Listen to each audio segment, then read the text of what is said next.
Fala galera, beleza? Estamos aqui para a segunda resenha do Como Fazer Amigos e Influenciar Pessoas do Dale Carnegie.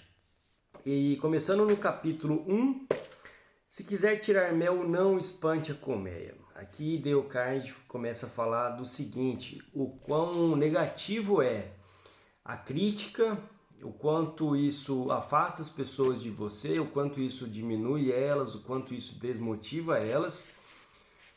E o quanto isso as afasta, né? Na própria chamada está definido. Ele começa trazendo exemplos de alguns bandidos famosos lá dos Estados Unidos, das antigas, né? De um cara chamado Tio Gun, de um cara bem conhecido chamado Al Capone. E ele usa o exemplo desses caras para mostrar o seguinte: por pior que as pessoas sejam, elas vão achar boas justificativas para fazerem o mal que elas fazem. Né? O Tio Gun era um assassino e a justificativa dele era: olha, eu só me defendo. O Al Capone fazia um monte de mal para a sociedade e a justificativa dele era: eu proporciono bons momentos para as pessoas. Então imagina você que está lidando com uma pessoa que em tese é boa, é de boa fé, é legal, se ela não vai ter um monte de justificativa bacana para não fazer alguma coisa que ela não quer fazer. E o que vai adiantar você criticar ela? Ou você descer a lenha, você baixar o sarrafo nela? Não vai adiantar nada, pelo contrário, vai afastar essa pessoa, vai criar um muro de ressentimento, de rancor, vai mexer com o orgulho dessa pessoa e você só vai ficar mais longe daquilo que você precisa. E aí ele tem uma frase muito forte aqui no livro, né? Com a mesma intensidade de sede que nós temos de aprovação, nós tememos a condenação.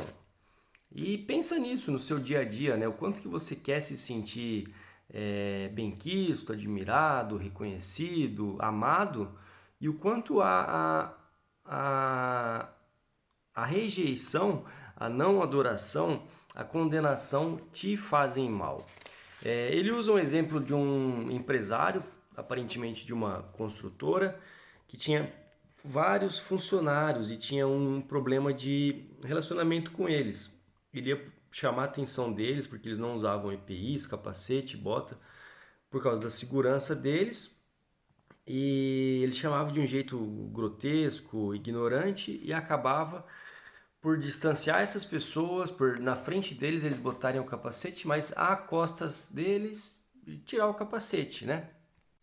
E aí ele fala que o empresário adotou um novo tom, mais amistoso, mais preocupado no bem, na segurança, no não acidente da equipe e buscou conscientizar, buscou falar de uma maneira legal e teve um resultado muito melhor. Ele vem com uma outra frase genial que eu marquei aqui.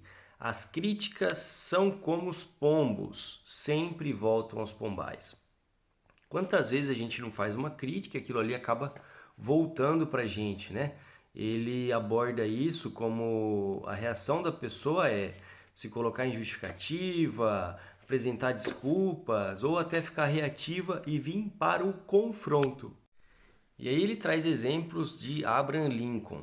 Ele traz um exemplo de quando Abraham Lincoln não era tão maduro, tão sereno, ponderado, e ele fez uma carta anônima fazendo uma chacota de um adversário político. Esse adversário político em 1842 descobriu, e a gente estava em 1842, os caras resolviam coisa no braço e na arma. Então o que o adversário político chamado James Shields fez? Chamou o Lincoln para uma luta armada, né, pela honra. O que o Lincoln pôde fazer? Nada, ele teve que entrar, era pela honra. Então lá foram eles lutar. O Lincoln escolheu, esperto que era, escolheu uma espada, o braço dele era mais longo, então ele ia ter vantagem. Os dois treinaram, os dois foram para a batalha, porém, no dia marcado apareceu aquela turma do Deixa Disso, os padrinhos lá da briga, e ficou por aquilo mesmo. Lincoln, um cara inteligentíssimo, né? Lógico de quem que a gente está falando. Ele aprendeu com aquilo, né? Acho que na vida o que diferencia as pessoas é você aprender com as suas derrotas, com as suas vitórias, para você poder evoluir. Ele aprendeu com aquilo e ele nunca mais fez uma carta chacoteando ou criticando alguém. E ele tinha frases fortes, Lincoln, como eu não terei malignidade para nenhum e terei caridade para todos. E outra frase forte, não julgueis se não quiserdes ser julgados. Uma frase bem bíblica, né, cristã. E ele tinha motivos de sobra para isso. A esposa deles, os aliados políticos dele, chamavam a atenção dele contra os sulistas, né, por causa da Guerra Civil Americana naquela época. E o que ele falava? Ele falava, olha, se a gente estivesse nas mesmas condições deles, provavelmente a gente faria as mesmas coisas. Então não julgueis as outras pessoas. E aí o livro traz um exemplo do próprio Lincoln. Durante a guerra, um comandante dele chamado Meade teve a oportunidade de basicamente dizimar ou arrebentar com o exército oponente quando eles ficaram em menor número, quando eles ficaram encurralados. Porém, quando tinha a oportunidade de atacar, o Meade resolveu voltar atrás e deixar o rio que impedia o oponente de fugir, descer e o oponente fugir e não precisar entrar na batalha. E o Lincoln, logicamente, ficou muito bravo com aquilo ali, estupefato, reclamou com o filho, com outras pessoas, mas ele botou a cabeça no lugar, ele ponderou e ele pensou, cara, se eu tivesse no lugar do Meade, tivesse visto um monte de homens do exército morrerem, talvez eu também não quisesse mais seguir nessa batalha, nessa matança. E aí o que ele tirou disso? Não adianta eu fazer uma carta, não adianta eu criticar, a água já passou por debaixo da ponte, né? Os ovos já quebraram e melhor é aceitar os motivos que levaram o cara a fazer isso e entender que críticas pela crítica, violentamente, elas só vão trazer futilidade. E aí o livro traz uma frase de Confúcio. Não se queixe da neve no telhado da casa do seu vizinho quando a soleira da sua porta não está limpa. Tem uma passagem bíblica que fala também, né? Não, você vai olhar para a trave do seu vizinho, do seu oponente, mas você não está vendo o cisco do seu olho que é a trave, né? Então, primeiro, a gente precisa olhar para gente mesmo. Ali a gente pode resolver, a gente tem poder para resolver, tem autonomia, pode melhorar nossa postura, melhorar nosso trabalho, e isso automaticamente vai gerar um impacto no nosso entorno e vai nos trazer os resultados que a gente quer. E aí o livro fala muito em indulgência. Interessante procurar o significado dessa palavra. Fala muito em autocontrole, fala em complacência. Parafraseia Benjamin Franklin, né? Não falarei mal de homem algum e falarei tudo de bom que souber de cada pessoa. O livro fala, qualquer idiota pode criticar, condenar e queixar-se. E a maioria dos idiotas faz isso. E adivinha, faz bem. É preciso ter caráter, autocontrole, ser complacente, saber perdoar para sublimar, para ir além disso tudo. Então, o primeiro ponto para lidar com as pessoas é não critique violentamente, não condene, não se queixe. Isso aí vai afastar. Isso aí vai dar desculpas para outra pessoa, vai dar justificativas para outras pessoas, vai criar ressentimento e você não vai conseguir ser tão produtivo, ser tão bom quanto você pode, nem quem está no seu entorno. E você deve estar se perguntando agora, beleza, não vou criticar, não vou fazer nada disso, mas como é que eu vou mostrar o que precisa ser feito? Como é que o que precisa ser feito vai ser feito? E aí vem o capítulo 2, o grande segredo de tratar com as pessoas. E só tem um jeito, que é mostrar para a pessoa o que ela vai ganhar com aquilo. Se a pessoa não entender que aquilo vai ser bom para ela, que ela vai ganhar com aquilo, ela não vai fazer. Você pode intimidar, você pode ameaçar, Você pode ameaçar de demissão, você pode intimidar se é uma relação pessoal, você pode falar que vai acabar, você pode fazer o escarcéu que for. Se a pessoa não entender que vai ser bom para ela e se não ficar claro o que ela vai ganhar com aquilo, a motivação que ela tem para fazer aquilo continuamente é muito baixa. E se ela fizer, ela vai fazer uma vez, vai fazer na sua frente, mas, meu amigo, bobeou, virou as costas, no dia seguinte, quando precisar fazer de novo, esquece, amigão. É ladeira abaixo. E aqui ele parafraseia Sigmund Freud, né? Todo mundo tem basicamente duas coisas: necessidade sexual, necessidade de ser importante ou de ser bem reconhecido, desejo de ser importante. E não é verdade, né? Freud ele ia um pouco além ou perto ali, né? Falava que a pessoa precisava ter coisas básicas como conforto, segurança, comida, alimentação, e satisfazer desejos sexuais e de reconhecimento, de se sentir bem, de se sentir amado, de se sentir admirado. E aí a gente entende o seguinte: desejo de ser apreciado, de ser reconhecido. A forma como você vive isso vai dizer muito sobre quem você é. E o mercado, o capitalismo, o nome que você quiser dar, ele aproveita demais isso.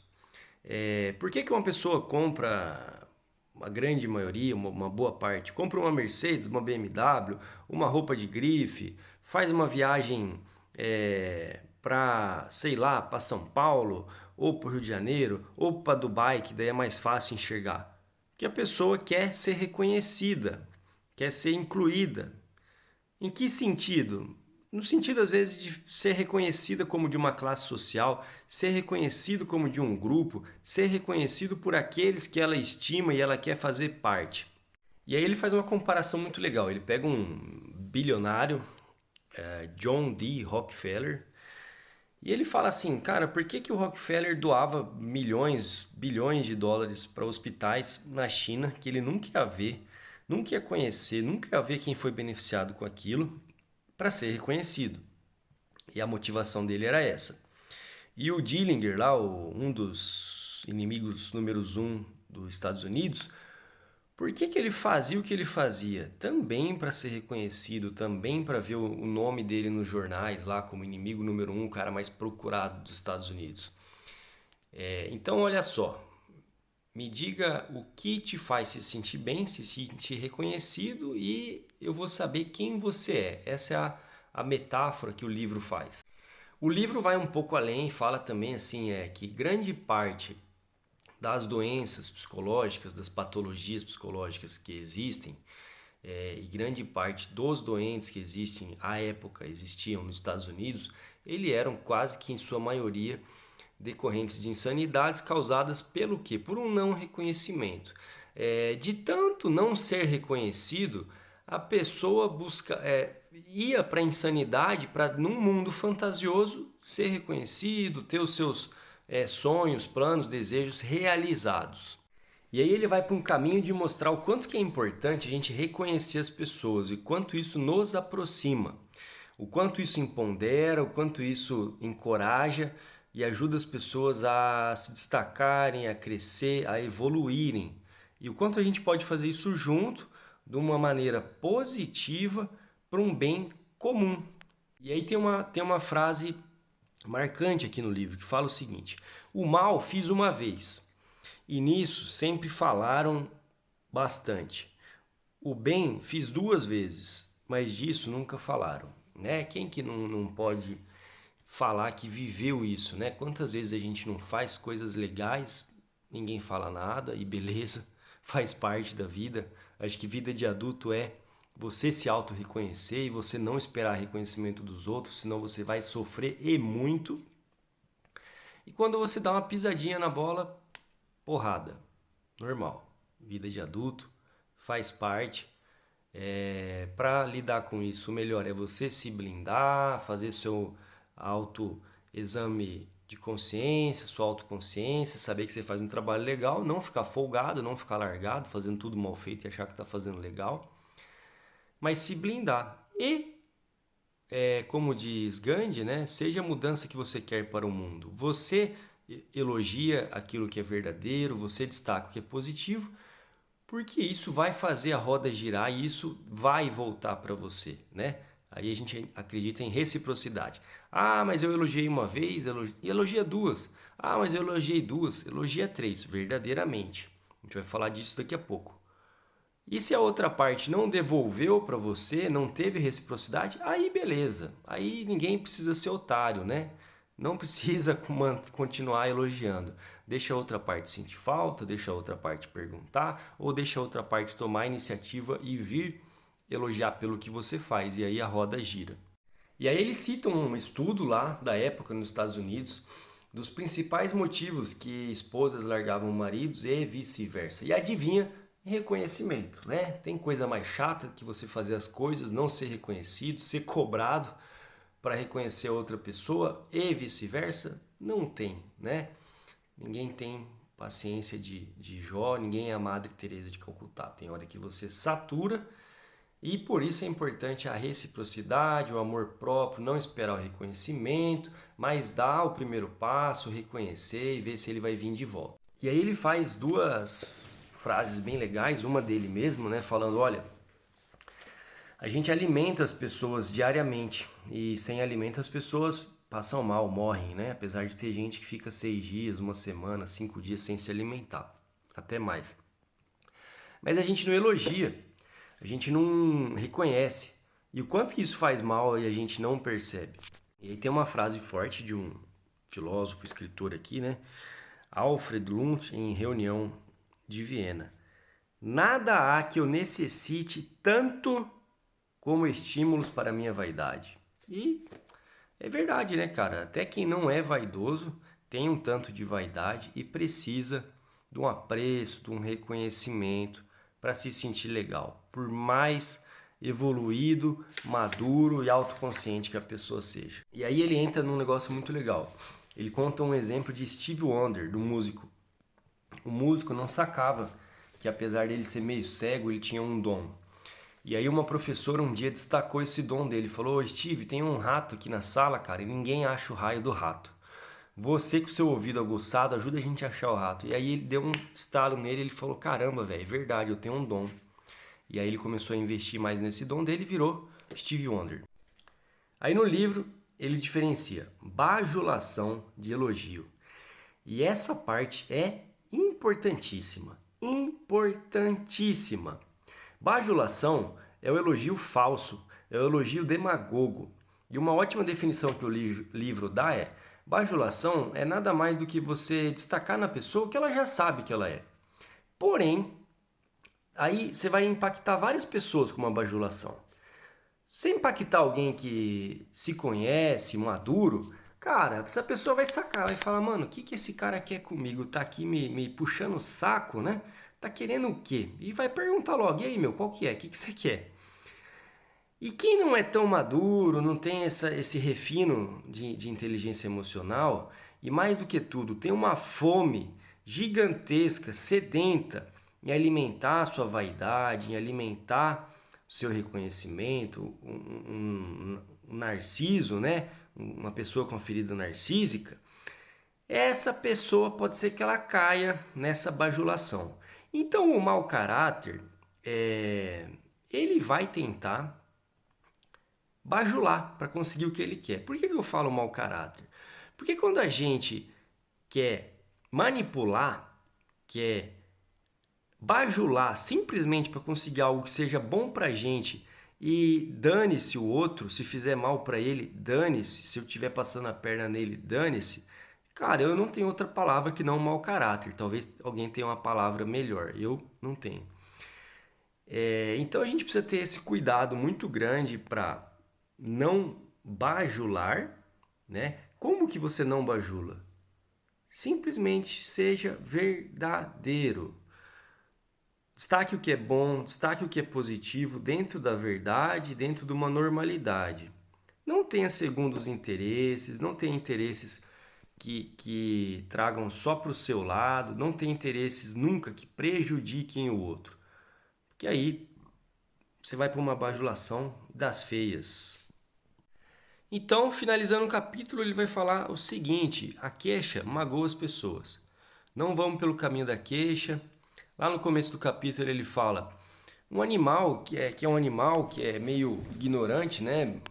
Coitado, você tem dois caminhos para estimular ele. Um é pela punição, outro é pela recompensa. Ele aprende muito mais rápido e ele mantém o comportamento melhor com a recompensa. E desde que ele entenda que ele vai ganhar o que ele quer. Até tem um exemplo no começo de dois homens que tentavam empurrar um bezerro para a cocheira. E o bezerro não ia nem a pau. O bezerro, do mesmo jeito que os homens forçavam de maneira ignorante o bezerro falava: não, eu não vou, não sei o que vai acontecer ali. E quem que era o ignorante, o ser irracional na história? Até que uma mulher percebeu, foi lá, deu o dedo pro bezerro, o bezerro mamou ali no dedo, ele queria leite, queria se alimentar, e ele foi andando junto com a mulher. Então olha a importância da gente entender o que a outra pessoa quer. Uma outra metáfora que é usada no começo desses capítulos é: não adianta a gente iscar no anzol aquilo que a gente acha que é bom, né? Vou pescar. Não adianta eu botar um morango, um doce, se o peixe quer a minhoca, quer um caranguejo. Eu tenho que iscar aquilo que o peixe quer. E não adianta eu quebrar a cabeça, me matar em 10, entregando o que ele não quer. É importante calibrar a expectativa da outra parte, né? É importante entender o que ela quer. E para fechar, ele cita Emerson aqui, né? Todo homem que encontro é superior a mim em alguma coisa. E nesse particular eu aprendo com ele. Para isso a gente precisa de humildade, para olhar para as outras pessoas e entender que elas têm sim alguma coisa para nos ensinar e sempre tem. E também outra frase legal aqui: esqueçamos a bajulação. Quando for fazer um elogio, seja sincero na aprovação e pródigo no elogio. Aprecie honesto e sinceramente. Então aí a gente falou inicialmente de dois tópicos, dois pilares, duas técnicas na arte de lidar com pessoas. Primeira, não se queixe, não critique, você vai arrumar problema. E segunda, aprecie e elogie sinceramente, sem bajulação. Era isso nessa semana, voltamos na outra com os próximos capítulos depois da página 63.